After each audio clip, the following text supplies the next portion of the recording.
Yo, what's good with it, y'all? What's good with it? Welcome back to A1 Hoop Zone. Y'all already know what to do, man. Hit that like button. Sub to the channel if you're new. Let's dive into it. Y'all pardon me, man. I just finished getting a run in on this Cali heat, so I did my cool down walk. Now I'm just sitting for a second before I get up and get active again. But yeah, man, let's tap into it, man. We got some crazy things happening in the league. What do you mean, A1? What do you mean? Porzingis going to the Celtics, Chris Paul going to the Warriors, Jordan Poole getting up out of there. He going to the Wizards. Hey, they making things happen. But as y'all can recall, man, I kind of called this out in the previous video that Jordan Poole or Draymond was going to be up out of there. It looked like it might be both of them. You know what I mean? You got Draymond declining his opting out of his deal.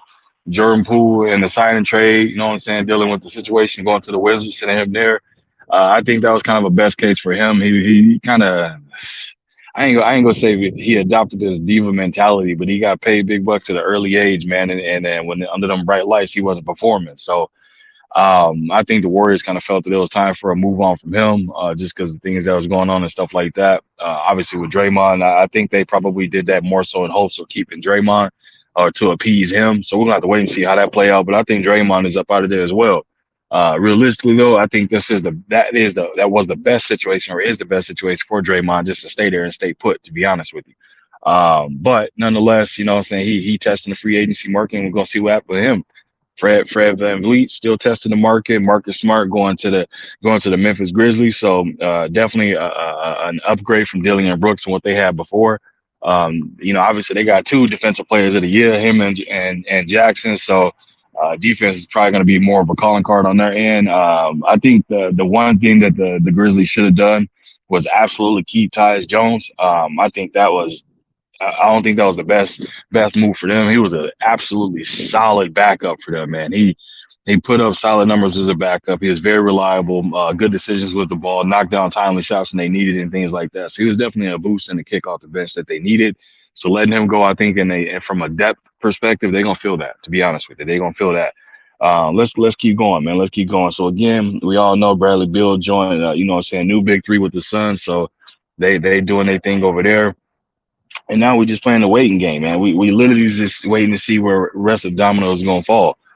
You hearing reports out there that the Portland Trailblazers are looking to move Anthony Simons along with their pick to try and bring someone in to help, you know what I'm saying, Dane compete for a chip or get him one step closer to it. Then you hear reports about the situation of the Miami Heat are targeting Dame Lillard. You know what I mean? As a potential situation that they can have for some picks and things of that nature. I know Dame said, obviously he want to stay hard and stay loyal to the soil and stay with the grind and stay with Portland and retire in a Trailblazers jersey. But ultimately, it's not up to him. It's up to the organization. If they decide to do what's in the best interest of the league or the team, they always gonna do that. In the best interest of the franchise, the team, they always gonna make a decision like that.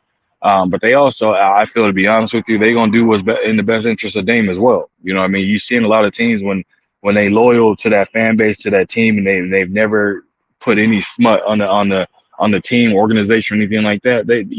Some organizations tend to do right by their superstars. You know what I'm saying? A prime example is Kevin Garnett with the Timberwolves. You know what I mean? He stayed loyal to the soil and then sent it to the Celtics, and he won a chip. You know what I mean? They celebrated as if they won a chip themselves, just because again he stayed extremely loyal to the Wolves. So I think the Trailblazers might do the same. To be honest with you, I think they might send him to a contender, just all based off of strength, loyalty, and all and things of that nature to Dame. Because he's giving them all he has. You know what I mean? He went through it with C.J. McCollum. He tried it with Anthony Simons, Nurkic, Jeremy Grant. I mean, the list goes on. The players they brought that's been, what I'm saying, decent players or some good talented players that's with them, but they just can't get over the hump. You know what I mean? So I think they're gonna send them somewhere for a contender. If I'm being honest with y'all, man. Next up after that, who do we have that's still on the market for shopping and things like that? Kyle Kuzma, another person that's out there. That the Mavericks, I was hearing reports that the Mavericks might be looking to, what I'm saying, go after Kyle Kuzma as well. Zion, another big name that's been back and forth as far as in trade rumors and things of that nature. He could be on the trading block as well due to some off court, situation. I'm not going to speak on that. We all know that's not what my channel is here for. My channel is strictly in between them lines and all about in between them lines. So if I I say this one thing that could be costing him is the fact that, you know what I'm saying, he just hasn't been able to play a full season and necessarily hasn't been able to play 40 games in a season.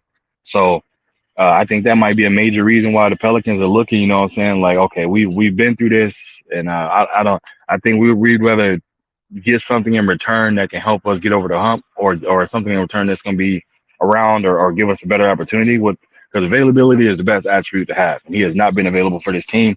We've seen when he is available the things he can do. So I think that might be another situation that's on the trading block for that, man. So we got a lot of names that's still out there that hasn't been moved, or are in the situation of moving. So I'm sure much more to come. Obviously, with the draft coming up here, if it's not tonight, coming up very soon here. So you're gonna have a flurry of things that happen. This offseason is gonna be big, man. You're gonna see some change, some trades being made, and the big names being moved, and going to new sceneries and new places like that.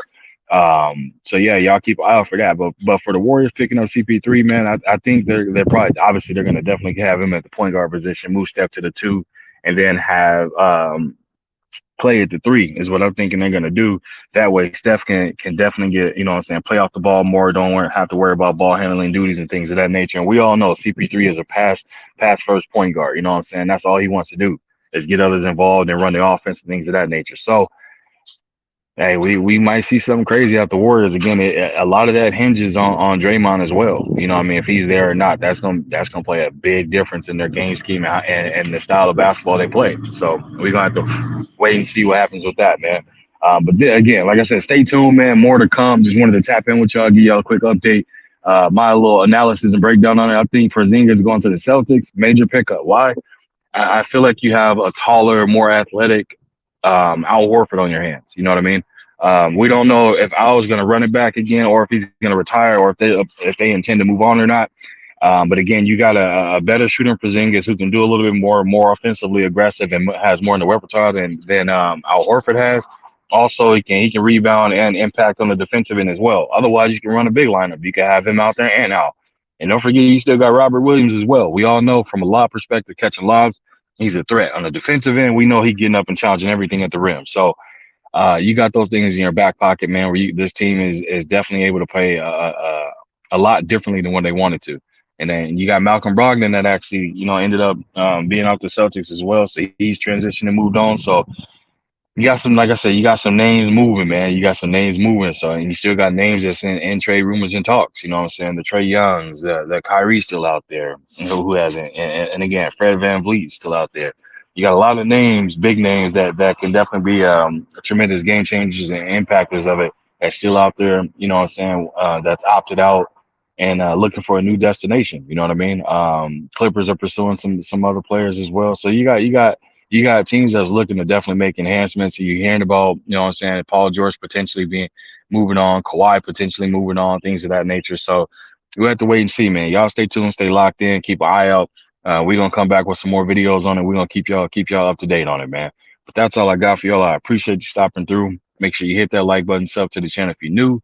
Leave a comment. Let me know what you think. How do you feel about these trades? Who do you have, you know what I'm saying, that upcoming? What team would you like to see a player play for? Things of that nature.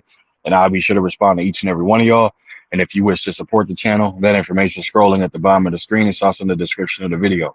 Again, man, I appreciate you stopping through, and I'll catch you on another one.